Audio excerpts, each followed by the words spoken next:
What if the internet disappeared for a year? This is a question from Lena, who asks, what would happen if the internet suddenly stopped working for one full year? Now, let's be clear. She's not talking about your Wi-Fi going out for 10 minutes and you dramatically declaring that it's the end of the world. She means all of it, the entire internet, gone. Websites, offline, social media, dead, emails, nope, cat videos, extinct. So let's imagine, it's 9 a.m. on a random Tuesday. People everywhere reach for their phones, and then keep tapping their screens, and then keep tapping, and then stop. Confused, annoyed, angry. Some stare at their devices like they just betrayed them. Others try the ancient art of turning it off and on again. But nothing works. Not on your phone, your laptop, or your fridge. Yes, even your fridge is confused. Within the first 10 minutes, most people assume it's just a glitch. Within 30 minutes, someone tries calling customer service. But the number they find online doesn't load, because the internet is gone. Within an hour, people begin to realize, this is bigger than an outage. Let's fast forward a bit. Day 1. Chaos in offices.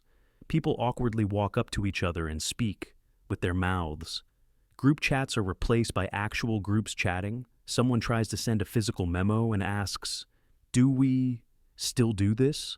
Someone else finds a fax machine, but nobody knows how it works, not even the fax machine. Meanwhile, stock markets, which rely on high-speed internet transactions, completely freeze. Trading floors go from hyperactive caffeine chaos to quiet existential staring contests. Social media influencers suddenly become just people. Some of them try standing on sidewalks holding up photos of their breakfast, hoping for likes. A few get sympathy nods. By day 3, the world starts to break into 2 tribes. The "this is fine, I can finally read books" tribe, and the "I haven't seen a meme in 72 hours and I'm hallucinating" tribe. Teenagers rediscover SMS. Adults rediscover landlines.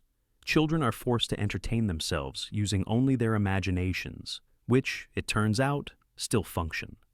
Mostly. But the deeper consequences go far beyond YouTube withdrawals. Most banking systems rely on the internet for everything. ATMs, card payments, even internal accounting. With no internet, people rush to withdraw physical cash, which, fun fact, many stores haven't used in years.